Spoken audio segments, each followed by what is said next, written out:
지난번 박근혜 탄핵 때를 본다면 네. 여권은 저는 단합을 할 거라고. 그러면 그 세력을 뭉치게 하려고 노력하는 사람들은 어떻게 친윤계가 중심이 될까요?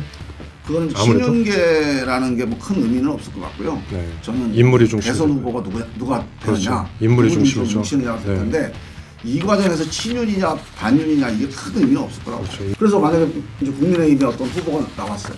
그다음 이준석 대표도 지금 출마한다는 거 아닙니까? 네, 나이가 되죠. 그러면 이제 약간 중도 보수적인 또는 뭐 보수 본류 이렇게 해서 선거운동 하다가 막판에 이제 후보 단일화도 할 수도 있어요. 보수 진영에서 이준석 대표는 명분이 있어요. 이준석 대표가 반윤석열의 길을 걸었다는 거예요. 지금 기본적인 어떤 선거에 국민들 민심의 핵심은 그렇죠. 윤석열 정권 같은 정권이 다시는 나오면 안 그렇죠. 되겠다. 이거 아닙니까? 그렇죠. 그러면 윤석열 정권에서 같이 협력했거나 윤석열 정권을 주도해왔던 사람이 명분이 없죠. 다시 나온다. 네, 명분이. 저는 한동훈 대표도 그런 점에서 보면 이게 어려울 거라고 보는 거예요. 네. 만약에 그 조기 대선이 치러진다면 저번에 그 박근혜 대통령 탄핵 이후에 치러진 19대 대선에서도 야권은 이제 2명이 나왔어요. 홍준표 후보랑 안철수 후보. 그래서 패배했죠. 문재인 후보한테. 이번에도 어떻게 그렇게 야권이 분열될 거라고 보세요? 아니면 이번엔 이제 2번째 탄핵이라서 안 되겠다. 더 이상 분열해서 안 되겠다. 뭉치자. 그래서 단일 대우로 뭉쳐서 1대1 구도를 만들 수 있을 것이라고 보시는지 뭐 어떻게 보세요? 그래서 그것도 이제 민심이 어디로 갈지는 모르는 거니까 네. 여러 가지 이제 요인이 있는데 당장 지난 총선을 기준으로 해서 본다면 야권이 이재명 대표, 그다음에 조국 대표 이렇게 네. 이제 분산돼 있잖아요. 네. 근데 조국 대표는 지금 이제 확정 파기를 받아서 네. 이제 오늘부터죠. 형을 살고 있고 네. 그래서 이재명 대표 중심으로 지금 야권이 형성돼 있어요. 네. 근데 이제 이재명 대표가 여기서 국가 지도자로서 모습을 보여서 국민들의 신뢰를 더 쌓아나가면 아마 이재명 대표 중심으로 결속하는 이 야권 체제가 더 뭐 강화될 가능성이 높고 만약에 이재명 대표가 여기서 그런 국가 지도자로서의 모습이 아니라 뭔가 한 정당 진영을 대표하는 그런 정치인으로서 국민들로부터 약간 비판을 받는다. 또 그런 행동을 한다. 그러면 또 이제 상황이 어떻게 될지 모르는 거죠. 결국은 전 이재명 대표의 이제 어떻게 하느냐에 달려 있다고 보고요. 그렇죠. 이재명 대표가 크게 휘청거리면 이제 여권에서 이제 모든 주자들이 다 달려나오는. 그러니까 지금 구조 자체는 이재명 대표가 흔들릴 수 있는 구조는 아니에요.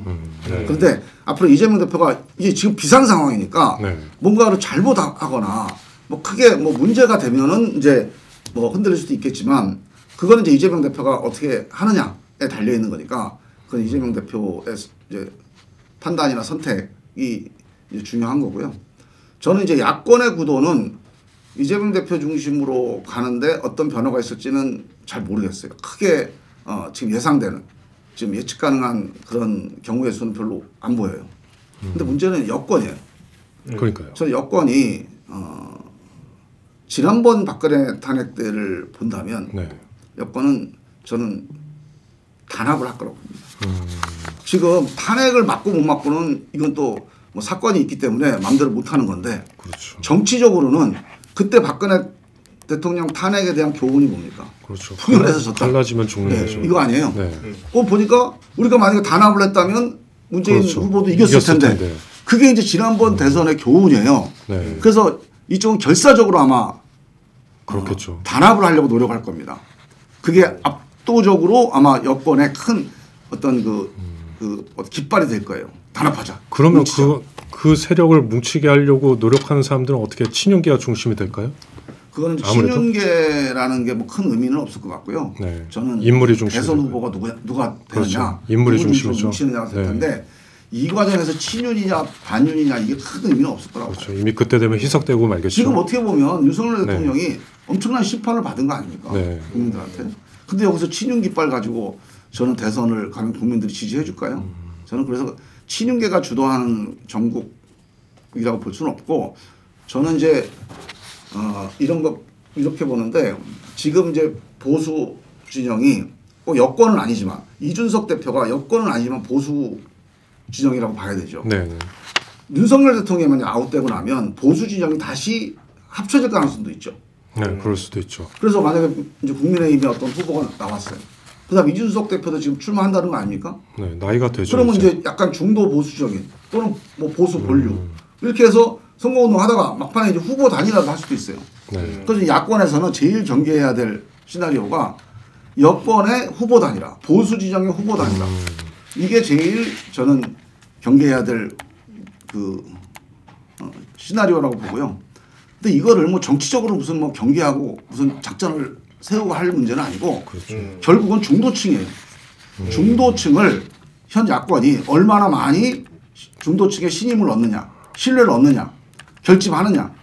그래서 보수가 단일화를 해도 중도층에서 과반수를 넘어버리면 되잖아요.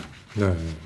그게 이제 우리 야권의 숙제라고 봐야죠. 그러면 아까 개혁신당은 결국에 합쳐질 수도 있다라고 보셨는데 다른 당들은 어떠세요? 합쳐지는 건 조국- 아니겠고요. 네. 전 당은 따로 갈 것 같은데 별도로 후보가 나오더라도 후보 단일화를 할 가능성이 좀 매우 높다고 봅니다. 그쪽 어떠세요? 조국 혁신당이나 뭐 새로운 미래 같이 근데 이제 이 진보 진영이나 야권에서 후보가 또 얼마나 나올지 그거는 아직 미지수죠. 이준석 대표 같은 정도의 보수 진영에서 이준석 대표는 명분이 있어요.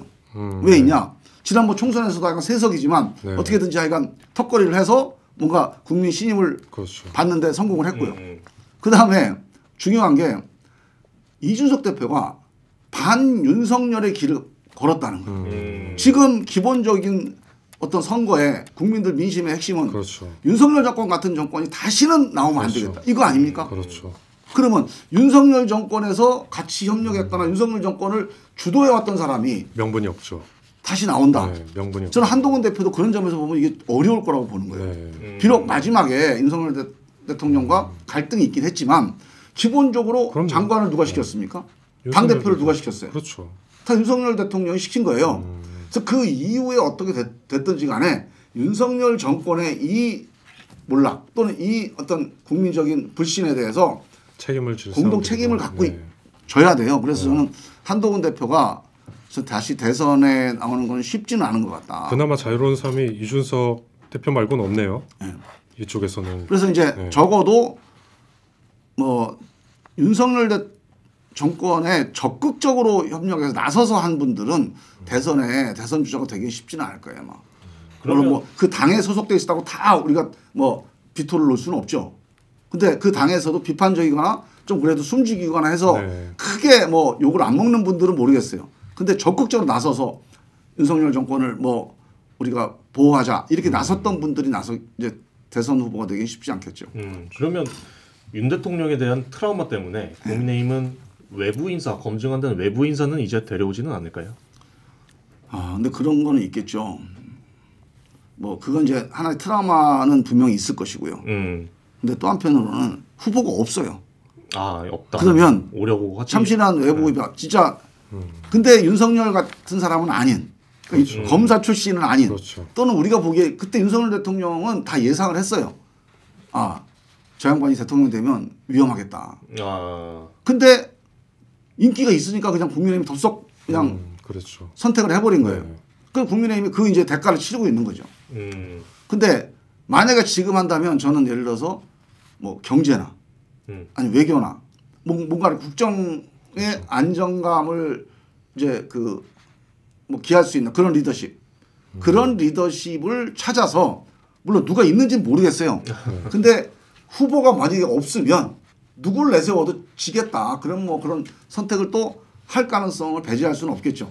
근데 현재로서는 정치를 안 해본 사람을 다시 데리고 오는 거는 되게 위험하죠. 부담스러울 겁니다. 네. 한번 당해봤으니까요. 그 지금 의원님 헌법재판관 인사청문 특위위원으로 들어가 계셨어요. 네. 지금 날짜는 정해졌나요? 청문회. 이제 오늘 결정을 합니다. 아, 뭐 23일, 24일 얘기가 나오.